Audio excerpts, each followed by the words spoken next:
ভগবান কৃষ্ণচন্দ্র তার প্রিয় সখা, প্রিয় নম্র সখা, প্রাণ সখা ইত্যাদি সখাদের নিয়ে বৃন্দাবনের গোষ্ঠ গোচারে বিনোদ খেলায় মত্ত ভগবান খেলছেন। ভগবান খেলেন, আমরাও খেলি, তবে ভগবানের খেলা আর আমাদের খেলা এক নয়। ভগবান খেললে হয় লীলা, আর আমরা খেললে হয় খেলা। পার্থক্যটা এখানে মায়েরা। এই যে ভগবানের লীলা আর আমাদের খেলা, এত সুন্দর পার্থক্য করে গেছেন বাংলার একজন বিখ্যাত কবি। তবে তিনি হিন্দু ছিলেন না, মুসলমান কুলে জন্মেছিলেন। এই পশ্চিম বাংলার অন্তর্গত বর্ধমান জেলার একটি প্রত্যন্ত গ্রাম, যে গ্রামটার নাম ছিল চুরুলিয়া। সেখানে জন্মেছিলেন বাংলার একজন বিখ্যাত মহাকবি, যার নাম ছিল কাজী নজরুল ইসলাম। ভগবানের লীলা আর আমাদের খেলা সহজ সরল কয়েকটা বাংলা শব্দ দিয়ে তিনি এত সুন্দর বর্ণনা করে গেলেন, পার্থক্য করে দিয়ে গেলেন যে প্রভু তুমি খেললে হয় লীলা, আর আমি খেললে হয় খেলা। তোমার খেলাটা কেমন? ওই যে খেলিছ এ বিশ্বলয়ে বিরাট শিশু আনমনে খেলিছ, প্রলয় সৃষ্টি তব পুতুল খেলা, নিরজনে নিরজনে খেলিছ এ বিশ্বলয়ে বিরাট শিশু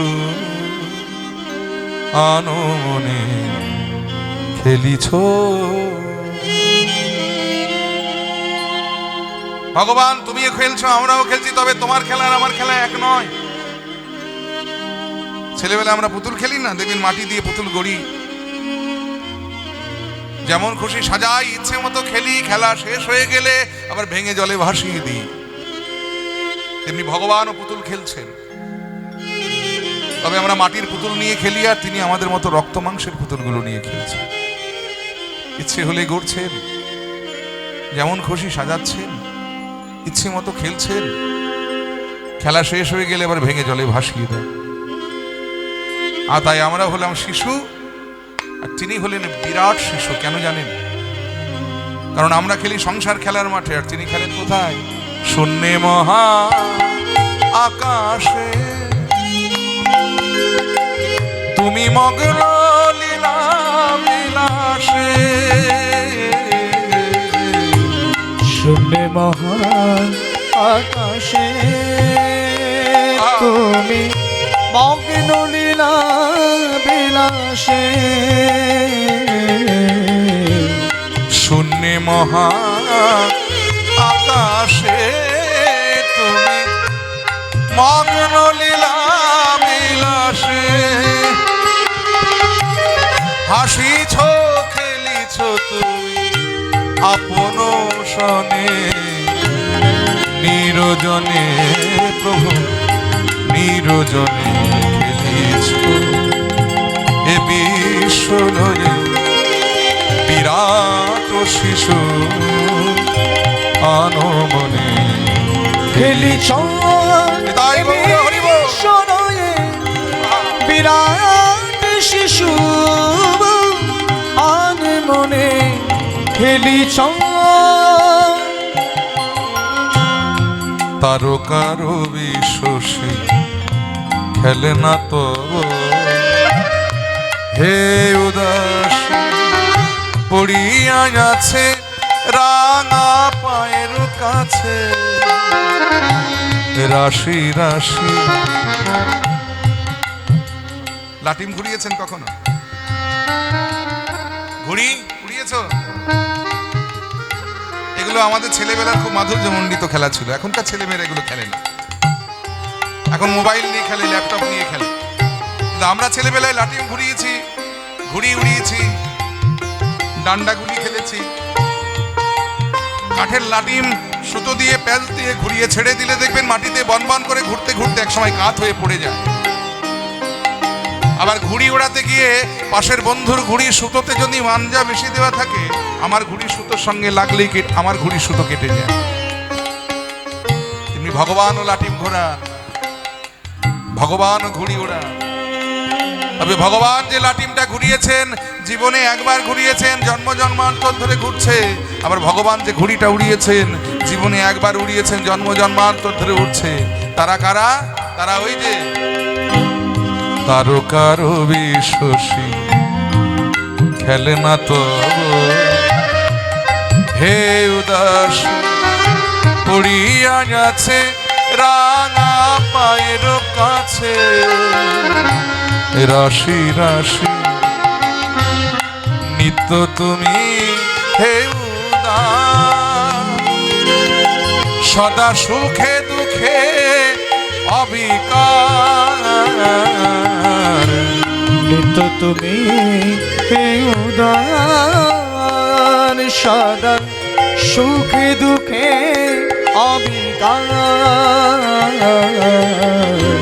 নিত্য তুমি হে উদার, সদা সুখে দুঃখে অবিকার, ভাঙিছ গড়িছ নীতি ক্ষণে ক্ষণে, নিরজনে প্রভু নিরজনে খেলিছ এ বিশ্বরে বিরাট শিশু আনমনে খেলিছ এ বিশ্বরে বিরাট শিশু আনে মনে, খেলিছ ওই প্রলয় সৃষ্টি তব পুতুল খেলা, নিরজনে প্রভু নিরজনে খেলিছ এ বিশ্বরে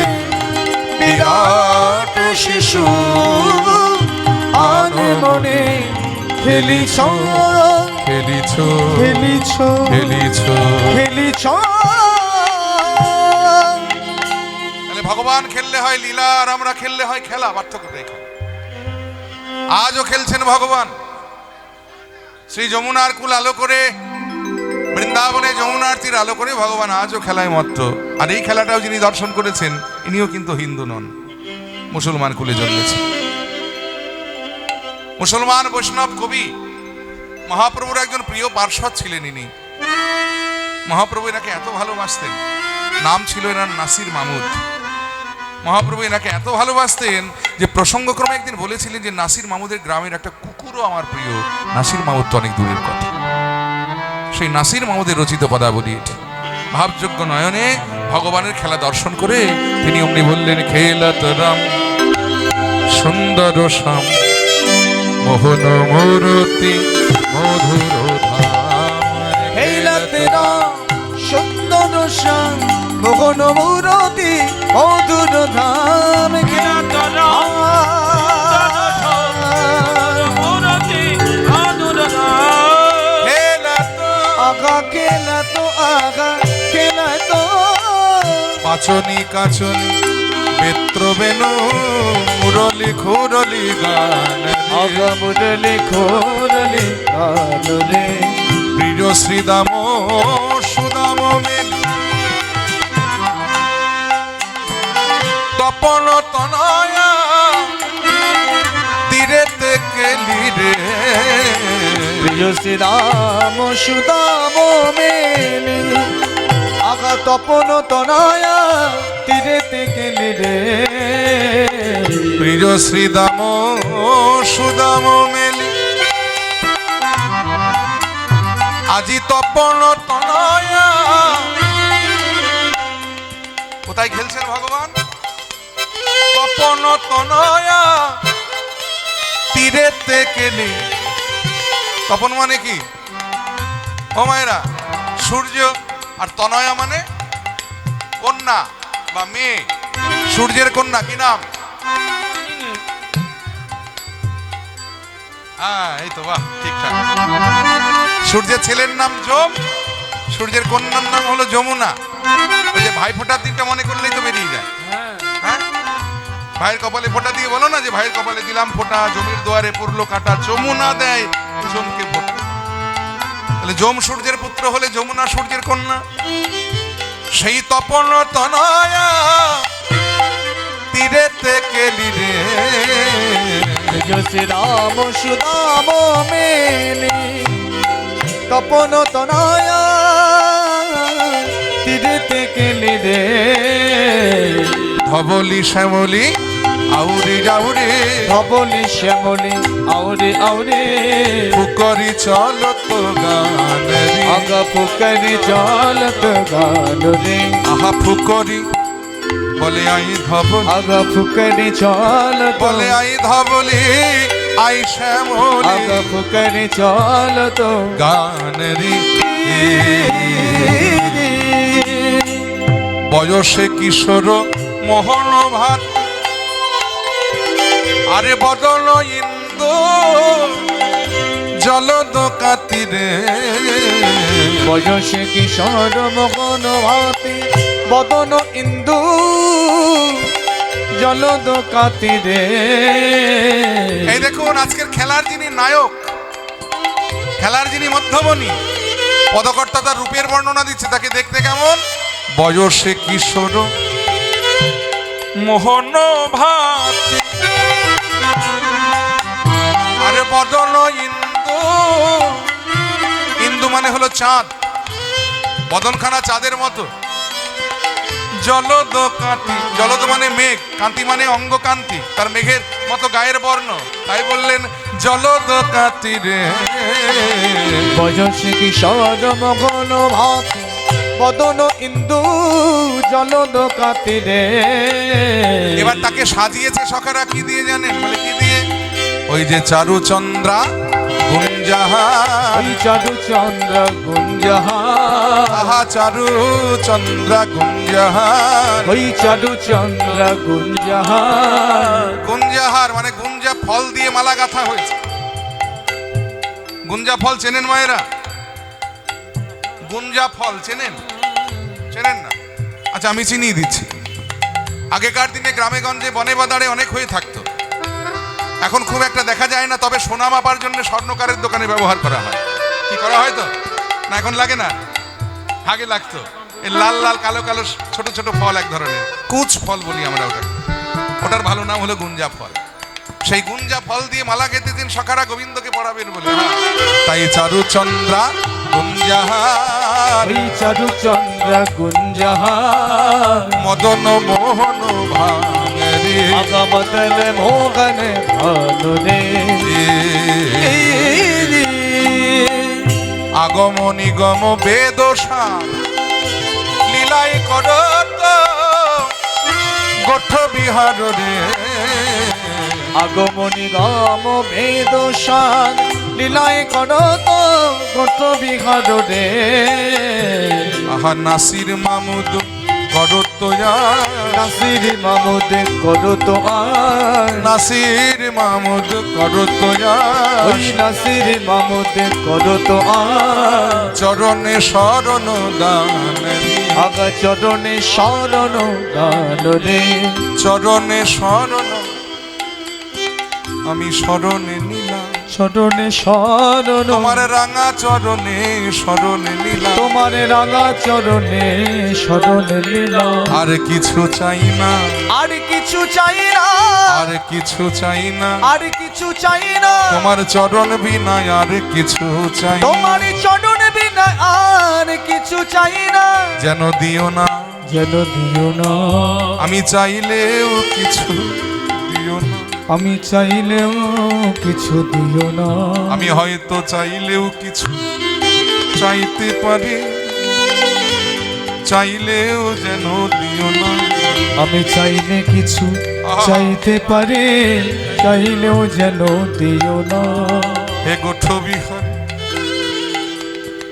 তোমার চরণ দুখানি বিনে চাইলেও কিছু দিও না। হে গোঠ বিহারী চরণ দুখানি চাইলেও যেন দিও না। আরেকটি কথা গোবিন্দ তোমায় বলে রাখি, আর বলা হয় কি না হয় এই বেলা তুমি মন দিয়ে শুনে রাখো কথাটি, বলে কি, আমি যবন বলে যেন দূরে ঠেলো না, আমি যমনে বলে যেন দূরে ঠেলো না, আমি যবন বলে যেন দূরে ঠেলো না, আমি যবনে বলে যেন দূরে ঠেলো না। হে গোঠবিহার বংশীধারী আমার এই নিবেদন করা রইল, গোঠবিহারে বংশীধারে আগা গোঠবিহারে বংশীধারে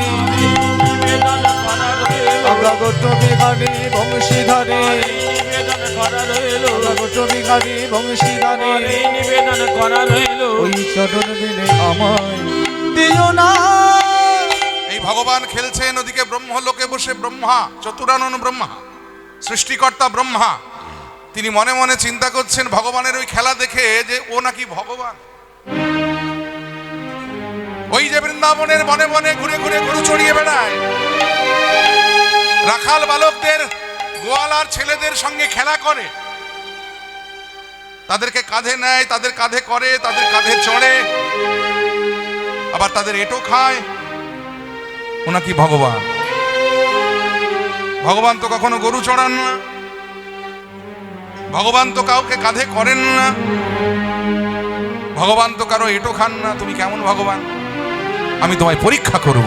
এই বলে অজ্ঞানতার অন্ধকারে মত্ত হয়ে ব্রহ্মা ভগবানকেই পরীক্ষা করবার জন্য তিনি ব্রহ্মলোক হতে নেমে এলেন বৃন্দাবনের যমুনা পুলিনে। ভগবান যখন সখাদের সঙ্গে খেলায় মত্ত, সেই সুযোগে ব্রহ্মা ভগবানের নবলক্ষ ধেনুগণকে চুরি করে গিরি গোবর্ধন পাহাড়ের গুহাতে লুকিয়ে রাখলেন দ্বারুদ্ধ করে। এদিকে ভগবান খেলতে খেলতে হঠাৎ গোচারণে তাকিয়ে দেখেন যে একটাও ধেনু বৎস নাই। ধবলি, ওরে ও শ্যামলি, কোনো সাড়া নাই। ভগবান সখাগণকে বললেন, এই তোরা একটু বংশী বটের নিচে দাঁড়া, আমি যাই ধেনু বৎসগণকে খুঁজে নিয়ে আসি। সারা বনময় তন্ন তন্ন করে খুঁজে কোথাও যখন ধবলি শ্যামলিকে পেলেন না, ধেনুবৎসকে না পেয়ে ভগবান যখন পুনরায় বংশী বটের নিচে ফিরে এলেন, ওদিকে ব্রহ্মা ভগবানের অনুপস্থিতিতে তিনি পুনরায় ওই যমুনা পুলিনে এসে রাখালগণকে চুরি করে ওই গিরি গোবর্ধন পাহাড়ের গুহাতে লুকিয়ে রেখেছে। বংশী বটের নিচে ভগবান ফিরে এসে দেখলেন সেখানে রাখালগণও নাই, সখাগণও নাই। বড় অবাক হলেন যে ওরাই বা কোথায় গেল আর এরাই বা কোথায় গেল। সঙ্গে সঙ্গে তিনি নয়ন মুদে অন্তর্নেত্রে জানতে পারলেন সকলেই ওই ব্রহ্মার কার সাজি। মনে মনে ঈষৎ হাসলেন ভগবান যে ব্রহ্মা, অজ্ঞানতার অন্ধকারে মত্ত হয়ে তুমি আমায় পরীক্ষা করতেও ছাড়লে না। তুমি ভুলে গেছো যে তোমার সৃষ্টিকর্তা আমি, আজ জগতের মাঝে আমি তোমায় সৃষ্টিকর্তা সাজিয়েছি, তোমায় দায়িত্ব দিয়েছি জগৎকে, এই জগতে সৃষ্টি করবার জন্য। আর সেই দায়িত্ব পেয়ে তুমি নিজেকে এত বড় ভাবতে শুরু করেছো যে আমায় পরীক্ষা করলে তুমি। বেশ, পরীক্ষা যখন করেছো তার উপযুক্ত শাস্তি তোমায় পেতেই হবে। সঙ্গে সঙ্গে ভগবান কি করলেন, ইচ্ছাময় নিজের ইচ্ছাতেই নিজ অঙ্গ থেকে সৃষ্টি করলেন সেই রাখালগণের ধেনুবৎসগণকে। তাদের নিয়ে ঘরে ফিরলেন, পরদিন আবার তাদের নিয়ে গোচারণে এলেন। এমনি করে চলতে লাগলো প্রায় 1 বৎসর কাল। প্রায় 1 বৎসর কাল পূর্ণ হবার কিছুদিন পূর্বে ব্রহ্মা আবার ব্রহ্মলোকতে একদিন যমুনা পুলিনে তাকিয়ে দেখলেন যে রাখালগণও আছে, ধেনুগণও আছে। অবাক হলেন ব্রহ্মা, আশ্চর্য ব্যাপার, আমি এদের সবাইকে তো চুরি করেছিলাম, হরণ করেছিলাম, তাহলে ওরা কি ওই গুহা থেকে পালিয়ে এলো? এই ব্রহ্মা ছুটতে ছুটতে গিরি গোবর্ধন পাহাড়ের গুহাতে গিয়ে দ্বার উন্মুক্ত করে দেখছে সেখানেও আছে, আবার যমুনা পুলিনে তাকিয়ে দেখছে যে সেখানেও আছে। তাহলে এরা কারা আর ওরা কারা? এই বড় চিন্তায় পড়লেন ব্রহ্মা। সাথে সাথে তিনি ধ্যানে বসলেন, আর ধ্যান যোগে জানতে পারলেন যে ইনি সেই পরম ব্রহ্ম শ্রী শ্রী নারায়ণ। আছাড় খেয়ে পড়লেন ব্রহ্মা ভগবানের রাতুল রাঙা চরণে, চরণ দুটো জড়িয়ে ধরে নয়নের জলে বদন মহাশে ব্রহ্মা বললেন, অপরাধ ক্ষমা করো,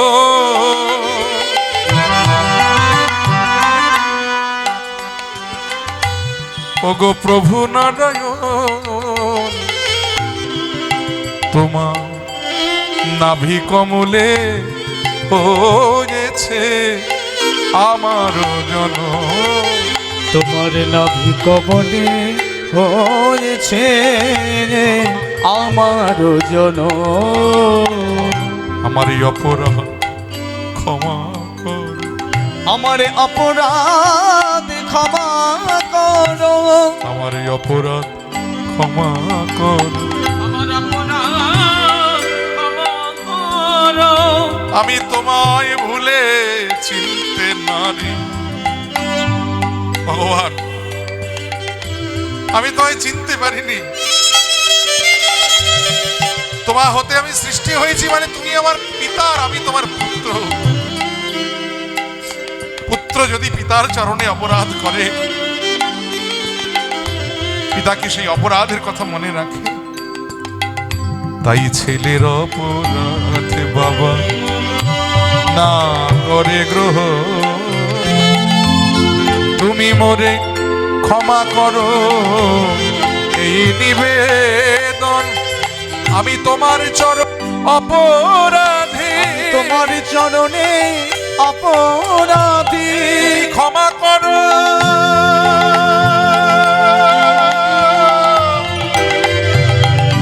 ওহে গোষ্ঠ বিহারী, আমি তোমার চরণে অপরাধী, ওগো তুমি ক্ষমা করো। দুঃখ বিহারী তব চরণে অপরাধী, তুমি আমায় ক্ষমা করো।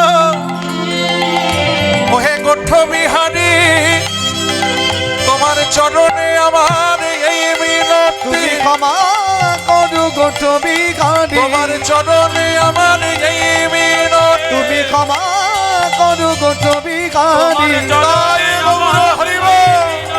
বা ক্ষমা করো গোষ্ঠ বিহারী, চরণে আমার এই মিনতি, তুমি ক্ষমা করো গোষ্ঠ বিহারী, চরণে আমার এই মিনতি, ক্ষমা করো গোষ্ঠ কিবা তব চরণে অপরাধী। এবার উত্তর না পাইয়া ব্রহ্মা ভাবিলেন মনে, ক্ষমা নাহি পাইলাম ওই প্রভুর চরণে। ক্ষমা লাগি পারি না প্রভুর চরণে, তাই আমি প্রায়শ্চিত্ত করিব পাপ ধরায় জনমিয়া, জন্মিব ঘৃণিত কুলে পাষণ্ড হইয়া। জন্মিব ঘৃণিত কোলে পাষণ্ড হয়ে, এথায় নামির অভিন্ন নাম কভু না করিব, ওই নামির অভিন্ন না কবু না করিব। আর শত শত অত্যাচার আমি নীরবে সহিব, আমি নীরবে সহিব। দয়াময় দয়াময়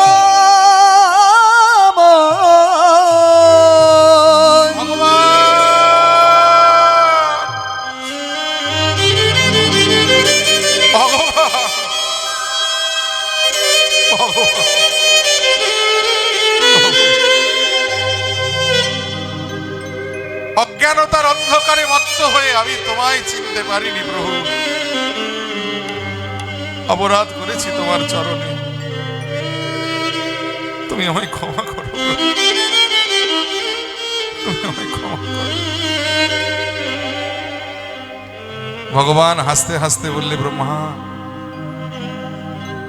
তুমি যদি আমার চরণে অপরাধ করতে আমি তোমায় ক্ষমা করে দিতাম, কিন্তু তুমি যে করেছো আমার ভক্তের চরণে অপরাধ। শোনোনি যে আমার হতে আমার নাম বড়, আর আমার নাম হতে আমার নাম গুণগানকারী ভক্ত বড়। সেই ভক্তের চরণে তুমি অপরাধ করে ফেলেছো। শুধু তাই নয় ব্রহ্মা, তুমি কি শোনোনি যে অবজানন্তি মাং মূঢ়া মানুষং তনুমাস, যারা আমাকে নররূপে লীলা করতে দেখে মানুষের ন্যায় মনে করে, তুমিও তাদের মতো আমায় করেছো পরীক্ষা, আমায় করেছো অবজ্ঞা।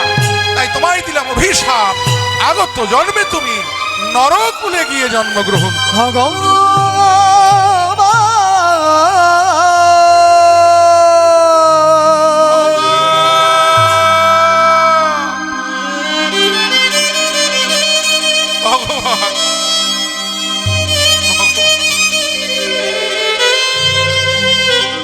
স্বয়ং সৃষ্টিকর্তা ব্রহ্মা আমি। আজ আমি এসেছিলাম তোমার চরণে ক্ষমা চাই, কিন্তু ক্ষমা তো পেলাম না প্রভু, উল্টে পেলাম অভিশাপ।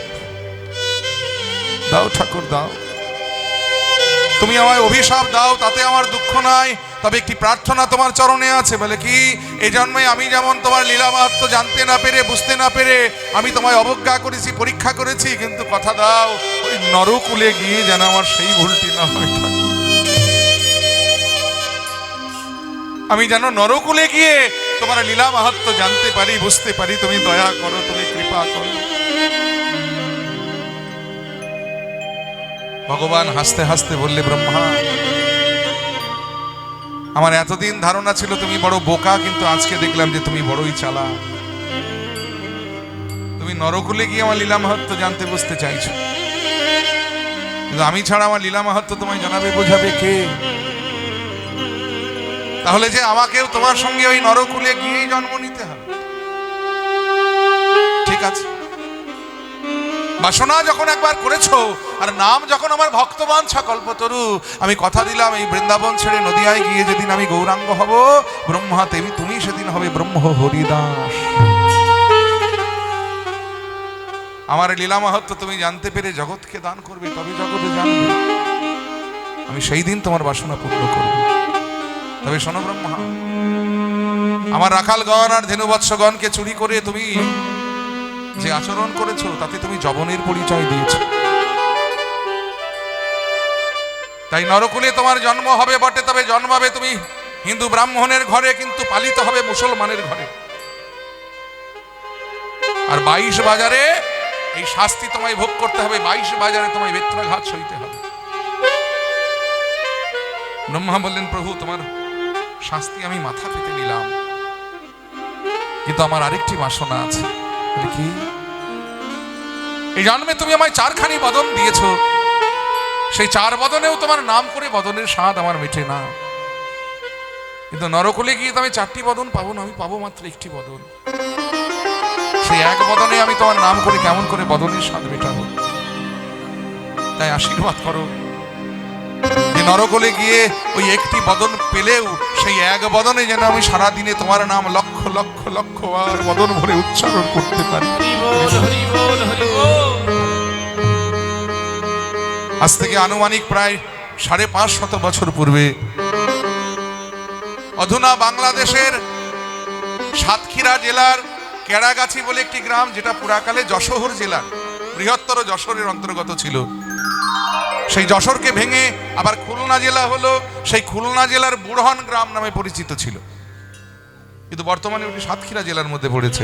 খুলনা ভেঙে আবার সাতক্ষীরা হয়েছে। সেই সাতক্ষীরা জেলার কেড়াগাছি বলে ওই গ্রামটির নাম এখন পরিচিত। বাংলাদেশে কীর্তন গাইতে গিয়ে আমার একবার সৌভাগ্য হয়েছিল হরিদাসের জন্মস্থল দর্শন করবার। সেখানে গিয়ে ওখানকার যিনি মহন্ত মহারাজ আছে, দীর্ঘক্ষণ তার সঙ্গে বসে একটু কথোপকথন, হরিদাসের এই জন্মবৃত্তান্ত নিয়ে একটু দ্বিমত আছে। কোনো গ্রন্থে লেখা আছে হরিদাস মুসলমানের ঘরে জন্মেছেন, আবার কোনো গ্রন্থে লেখা আছে হরিদাস হিন্দু ব্রাহ্মণের ঘরে জন্মগ্রহণ করেছে। হরিদাসের যে জন্মস্থল, সেখানকার যে মতবাদ, সেটা হলো হরিদাস হিন্দু ব্রাহ্মণের ছেলে, পালিত হয়েছেন মুসলমানের ঘরে, যার বাবার নাম ছিল সুমতি মিশ্র এবং মায়ের নাম ছিল নারায়ণী দেবী। জয় নিতাই।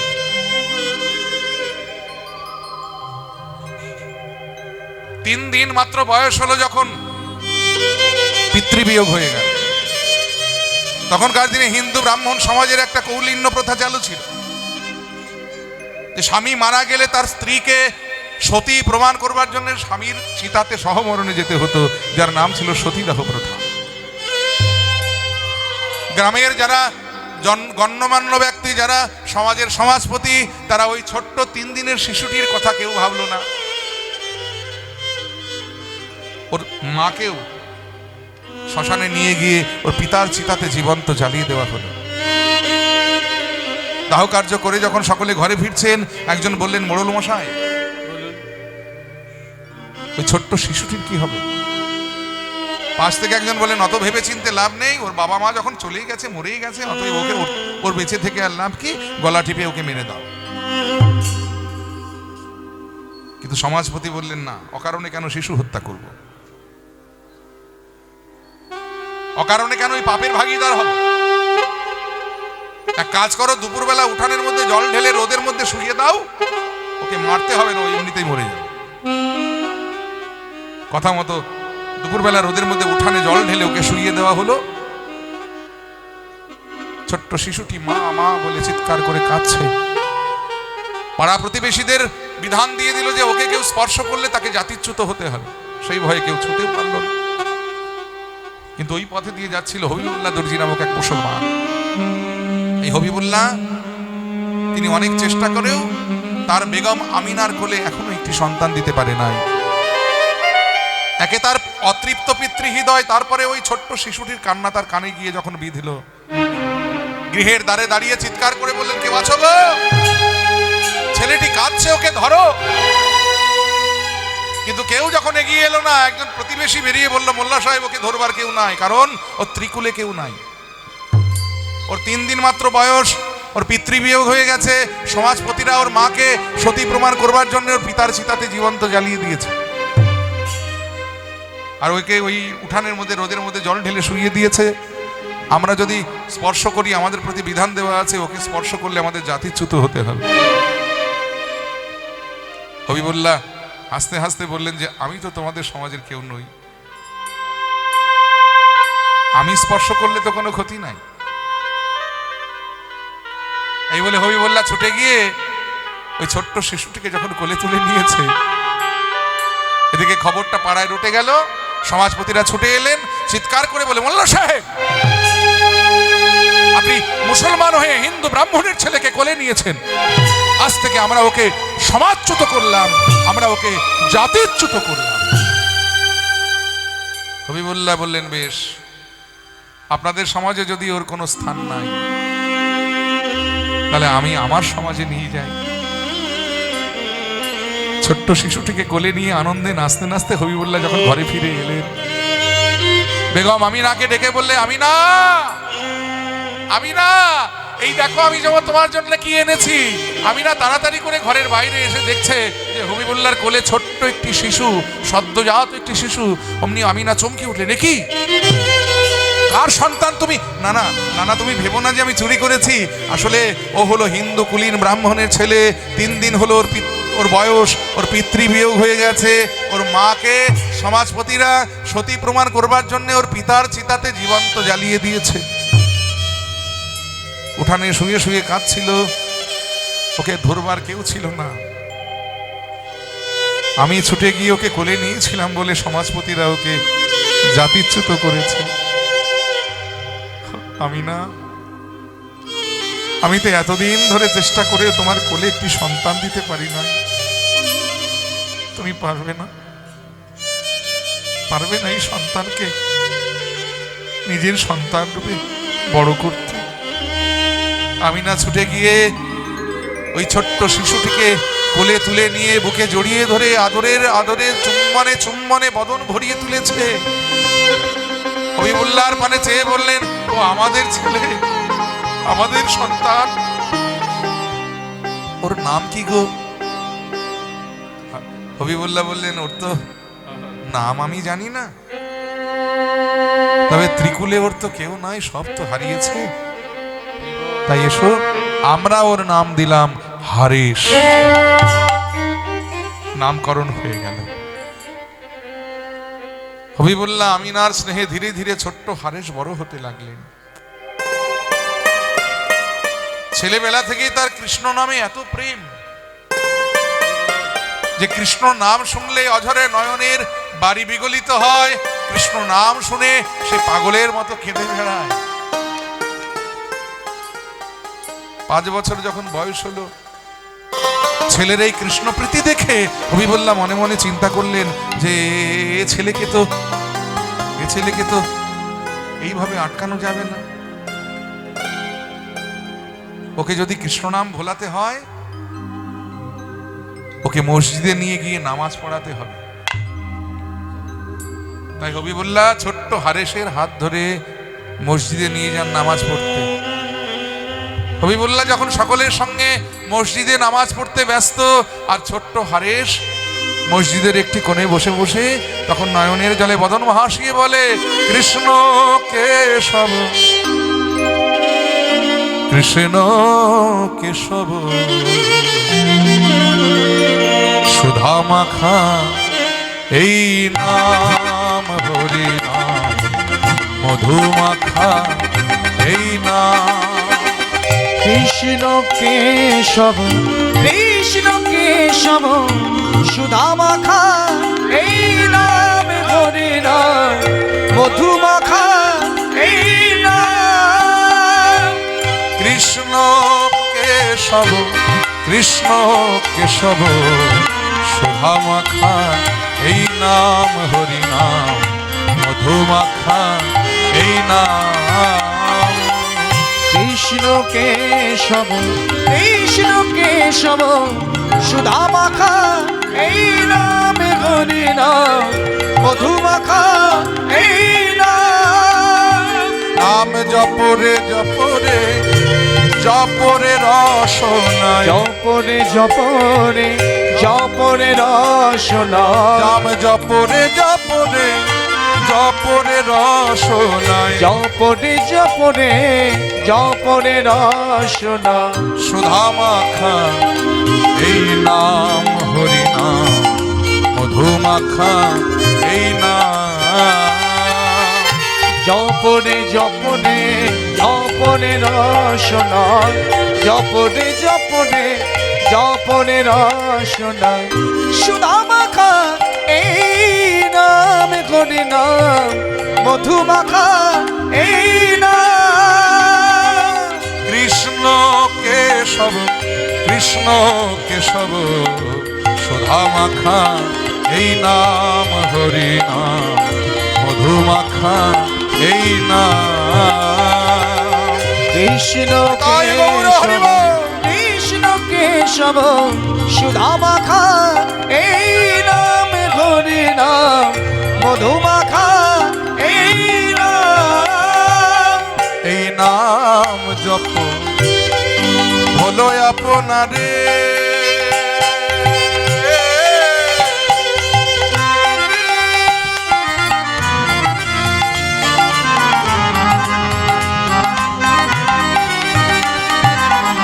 ভুলে যা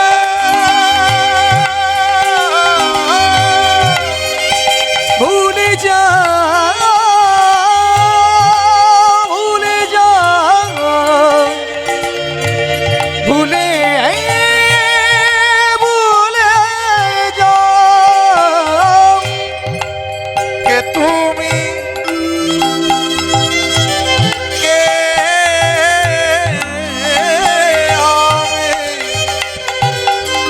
এই নাম জপ হলো আপনারে। ভুলে যাও তৃষা প্রেম পারাবারে, এই নাম জপ ভুলো আপনারে, ভুলে যাও তৃষা প্রেম পানাবারে। জপরে জপরে জপরে রসনা, জপরে জপরে জপরে রসনা, নাম জপরে জপরে জপরে নাম রসনা, জপরে জপরে জপরে রসনা। সুধা মাখা এই নাম হরি নাম, মধু মাখা এই নাম। জপরে জয় জপরে গৌর হরি বল। জপরে রসনা, জপরে জপরে জপরে রসনা। সুধা মাখা এই নাম হরি নাম, মধু মাখা এই নাম। কৃষ্ণ কেশব কৃষ্ণ কেশব সুধা মাখা এই নাম হরি নাম, মধু মাখা এই নাম। কৃষ্ণ কেশব কৃষ্ণ কেশব সুধা মাখা এই নাম হরি নাম, মধু মাখা এই নাম। হরেশ হরেশ চুপ কর বাবা চুপ কর। নাম করা আমাদের গুনাহ, আমাদের পাপ। ওরে আমরা হলাম মুসলমান, তুই আল্লাহর নাম কর বাবা, আল্লাহর নাম কর। হারেস বলছে পিতা, কতবার তো ভেবেছি এই নাম আমি আর কখনো করব না, কিন্তু আমি ভাবলে কি হবে, নাম যে আমায় ছাড়ে না পিতা। অনেক চেষ্টা করেও হারেসের বদন থেকে কৃষ্ণ নাম ছাড়ানো গেল না। অনেক চেষ্টা করেও হারেসের বদন থেকে যখন কৃষ্ণ নাম ছাড়ানো গেল না, দিন যায়, বয়স বাড়তে থাকে, শৈশব ছাড়িয়ে কৈশোর, কৈশোর ছাড়িয়ে যৌবনে পা দিলেন হারেস। আর যত বয়স বাড়তে থাকে তত কৃষ্ণ নামের অনুরাগ, কৃষ্ণ প্রীতি, কৃষ্ণ প্রেম তারও আরো বর্ধিত হতে থাকে। অবশেষে একদিন মুসলমান সমাজের মধ্যে চাপা গুঞ্জন রটে গেল, ওই হবিবুল্লাহ ছেলে হারেস ও জবন হয়ে হিঁদুয়ানি করে, যে নাম করতে আমাদের নিষিদ্ধ সেই নাম করে। এই ছেলে সমাজে থাকলে এর সাথে সাথে আমাদের আরো 5টা ছেলে নষ্ট হবে। অতএব এই ছেলে সমাজে না থাকাই হলো আমাদের সমাজের জন্য শ্রেয়। একদিন হবিবুল্লাহকে ডেকে বললেন, পাড়ার যারা, গ্রামের যারা গণ্যমান্য ব্যক্তি, সমাজের যারা গণ্যমান্য ব্যক্তি হবিবুল্লাহকে ডেকে বলেন, হবিবুল্লাহ ছেলেকে সাবধান করো, তা নইলে আমরা ওকে কিন্তু সমাজ থেকে বের করে দিতে বাধ্য হব। হবিবুল্লাহ আমি না কত বোঝালেন, কিন্তু কিছুতেই বদন থেকে কৃষ্ণ নাম ছাড়াতে পারলেন না হারেসকে। অবশেষে একদিন বিচার সভা বসলো। আস্তে গো, এত কথা কেন?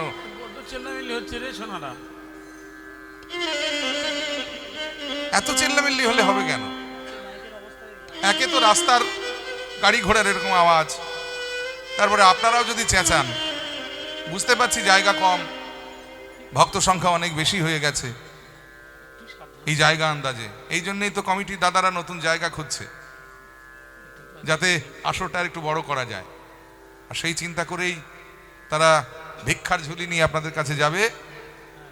আপনারা যে যা পারবেন কৃপা করে দান করবেন, যাতে আপনাদের এই কষ্ট আপনাদের আর না থাকে। মন্দিরটা একটা ভালো জায়গায় বড় করে অনুষ্ঠিত হবে, অনেক খরচা আছে তার জন্যে। আমাদের সন্দীপ ভাই, কমিটির দাদারা আপনাদের কাছে ভিক্ষার ঝুলি নিয়ে যাচ্ছে। আপনারা যে যা পারবেন কৃপা করে দান করবেন। জানবেন দান কখনো বৃথা যায় না, দান সদা সর্বদা ভগবানের শ্রীচরণে তোলা থাকে। নিতাই গৌর হরিবোল হরিবোল। নিজেদের হরিবাসর নিজেরা বসতে হবে, অপরকে বসার সুযোগ করে দিতে হবে, চিৎকার চেঁচামেচি নয়। বসুন। জয় নিতাই। কোথায় ছিলাম যেন? মানে গ্রাম থেকে বার করে দেওয়া হবে এই বিধান হয়ে গেল। আর একদিন বিচার সভা বসলো, বিচার সভায় সবাই ঠিক করলো যে এই ছেলেকে এই গ্রাম থেকে বার করে দাও। আদেশ যখন হয়ে গেল গণ্যমান্য ব্যক্তিদের, সমাজপতিদের, হারেস গ্রাম ছেড়ে, বাড়ি ছেড়ে, পিতামাতাকে ছেড়ে চলে যাচ্ছে। আমিনা কাঁদছে, হবিবুল্লাহ কাঁদছে, নয়নের জলে বদন ভাসিয়ে হবিবুল্লাহ বললেন, বাবা হরিবল হরিবল, সেই 3 দিন তোর বয়স, তখন তোকে নিয়ে এসেছিলাম, কত স্নেহ দিয়ে, কত ভালোবাসা দিয়ে তোকে বড় করেছি। আমিনা বলছে, হারেস কোনোদিন তোকে মায়ের অভাব বুঝতে দিইনি, আজ চলে যাবি বাবা, এই দুঃখিনী মাকে কাঁদিয়ে কোল শূন্য করে তুই চলে যাবি। এখনো সময় আছে হারেস, আমার কথা শোন, ওই নাম ছাড়। সমাজপতিদের হাতে পায়ে ধরে আমরা তাদেরকে বোঝাবার চেষ্টা করব। হারেস বললেন, তার হয় না, আমার যে ডাক এসে গেছে, যেতে যে হবে, এই বন্ধন যে আমার আর সহ্য হচ্ছে না, আমায় যেতে দাও মা, বিদায় দাও তবে যাবার বেলায়। একটি কথা শুধুই বলে যা, জনম এই হরিনাম আমি যেন গাই। যাবার বেলা একটি কথা শুধু বলে যায়, জনম জনম এই হরিনাম আমি যেন গাই। যাবার বেলা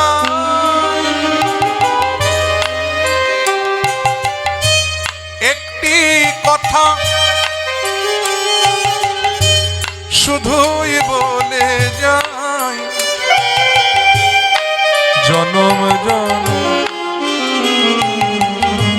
এই হরিনাম আমি যেন গাই। যাবার বেলা একটি কথা শুধু বলে যায়, জনমে জনম এই হরিনাম আমি যেন গাই। মাগো যেদিন আমি রইব নয়ন যাব গো বহু দূরে, মাগো যেদিন আমি মা রইব নয়ন যাব গো বহু দূরে, যেদিন আমি রইব নয়ন যাব গো বহু দূরে, ওগো যেদিন আমি রইব নয়ন যাব গো বহু দূরে, একটি সাধের প্রদীপ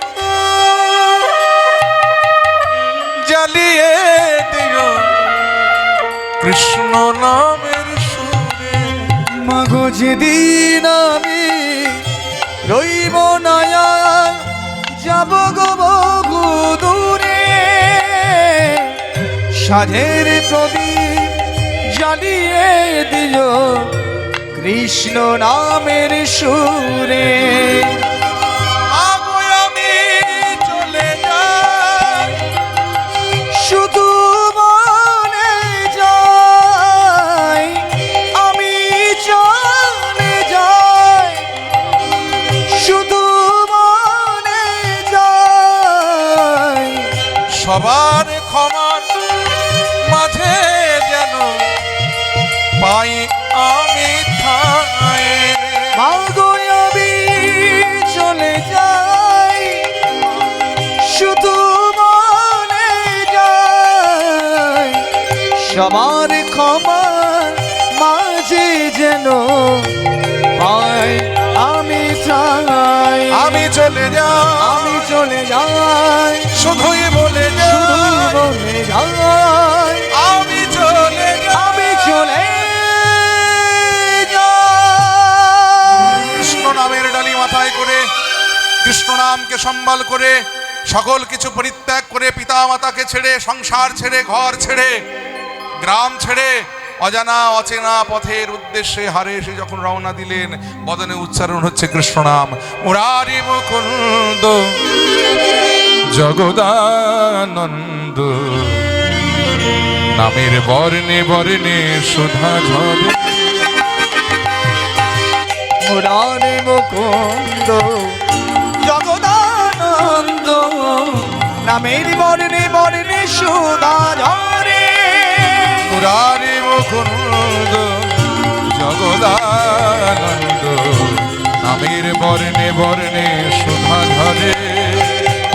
ওই মুরারে মুকুন্দ জগদানন্দ নামের বর্ণে বর্ণে সুধা ঝরে।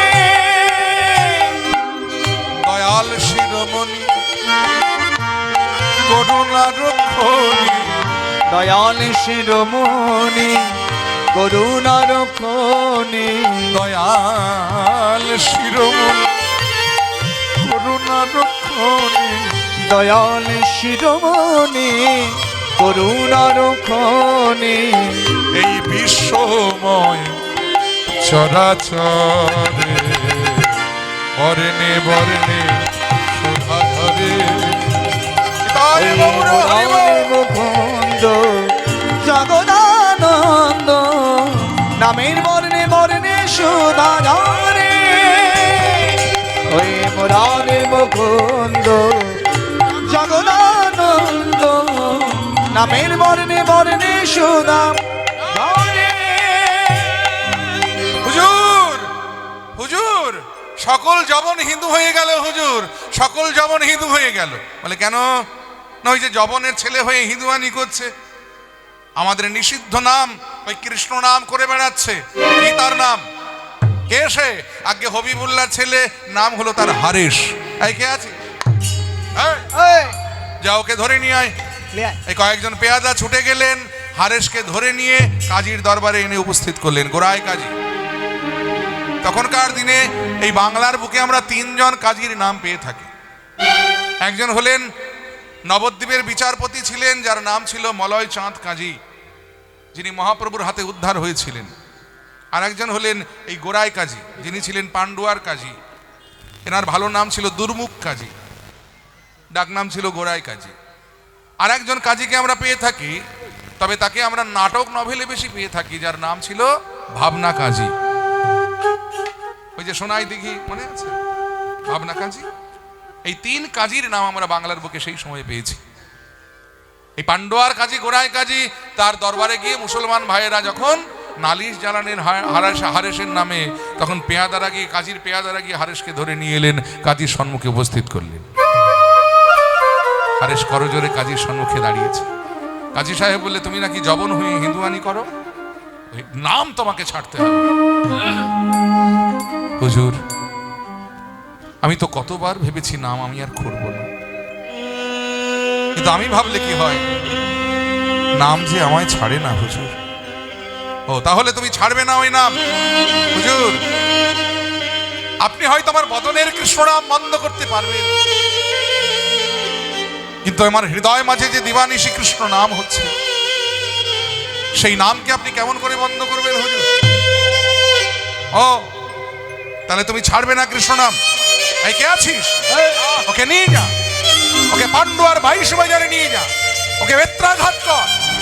জবন হয়ে যদি কেউ হিন্দুয়ানি করে, তার এই শাস্তি প্রাপ্ত। মারতে মারতে ওর বদন থেকে কৃষ্ণ নাম ছাড়িয়ে ফেলবি। তা যদি না পারিস, তাহলে মারতে মারতে ওকে মেরে ফেলবি। আর তাও যদি না পারিস, তাহলে আমার হাতে তোরা মোরা। কাজীর আদেশ হয়ে গেল। কয়েকজন পেয়াদা হারেশকে নিয়ে গেলেন পান্ডুয়ার 22 বাজারে। 22 বাজার মানে কিন্তু 22 খানা বাজার নয়। 22 বাজার মানে হলো একই বাজারের মধ্যে 22 রকমের বাজার।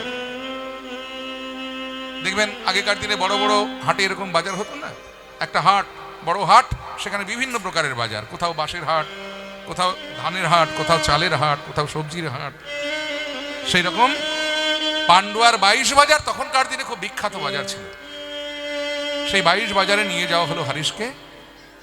পথে ফেলে হারেশের পায়ে দড়ি বেঁধে দুজন পেয়াদা পথ দিয়ে হারেশকে টানছে, আর কয়েকজন পেয়াদা পেছন থেকে বেত্র দিয়ে, চাবুক দিয়ে আঘাত করছে আর বলছে, হারেশ কৃষ্ণ নাম ছা, হারেশ কৃষ্ণ নাম ছা, হারেশ কৃষ্ণ নাম ছা। আর হারেশ সেই বেত্রের আঘাত তার অঙ্গে লাগছে, আর সেই জগদীশ্বরকে ডাকছে আর বলছে, হে কৃষ্ণ, হে কৃষ্ণ, কৃষ্ণ নাম ছা, তুমি করুণাময়, তুমি করুণা আমায়। কৃষ্ণ নাম ছা, তুমি করুণা করো, তুমি করুণা করো। ওরা তো জানে না ওরা কি অপরাধ করেছে, এসব জীবের প্রভু তুমি করো প্রসাদ, তুমি করুণাময়, করুণা করো। হে দয়াময়, হে জগদীশ্বর, ওরা জানে না ওরা কি অপরাধ করছে।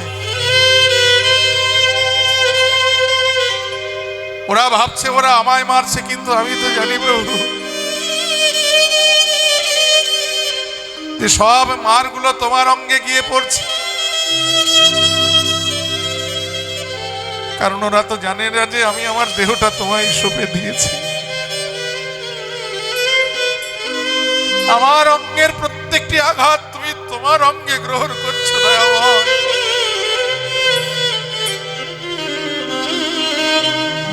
আমি করেছি অপরাধ,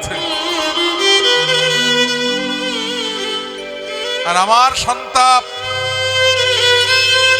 আমার অপরাধের বোঝা তুমি বহন করছো প্রভু।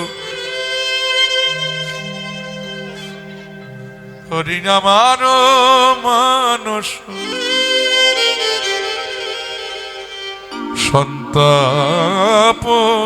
সন্তাপনাশিতে,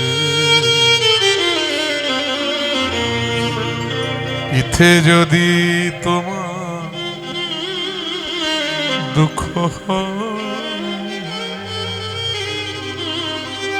হরি আমার মানস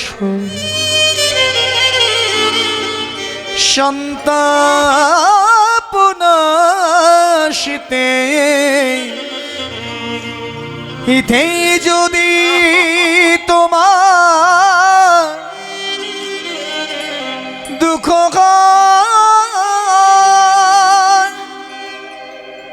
হরি আমার মানস সন্তাপনাশিতে,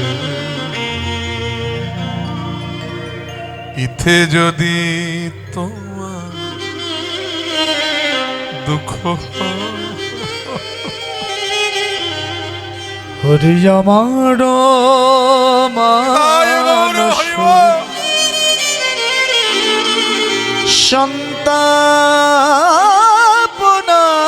সন্তাপনাশিতে, ইথে যদি তোমার দুঃখ আমার যা হবার তাই হবে, তুমি কেন দুঃখ পাবে। আমার যাহবার তাই হবে, তুমি কেন দুঃখ পাবে। আমার যা হবার তাই হবে, তুমি কেন দুঃখ পাবে। আমার যাহবার তাই হবে, তুমি কেন দুঃখ পাবে। তুমি সুখে থাকো হে সুখময়, হরি আমার মানস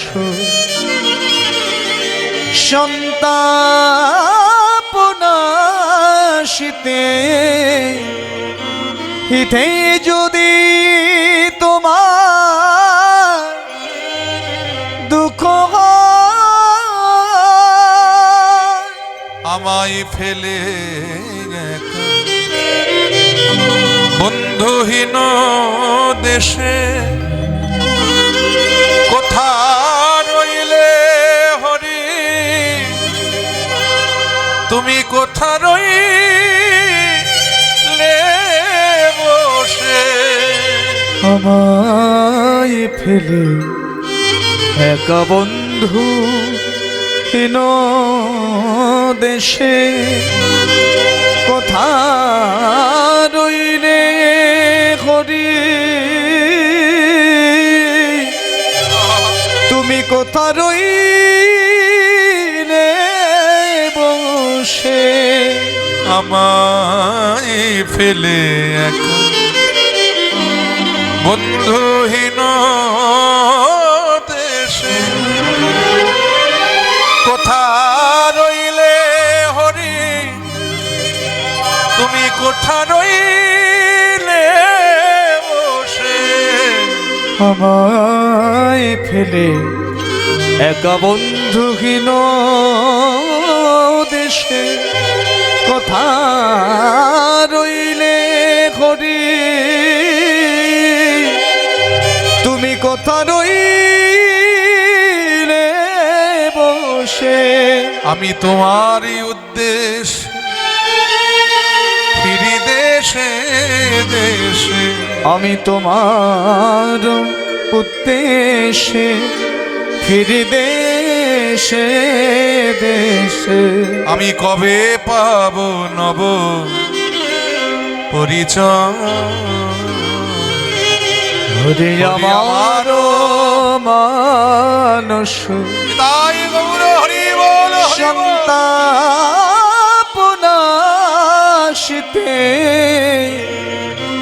ইতে যদি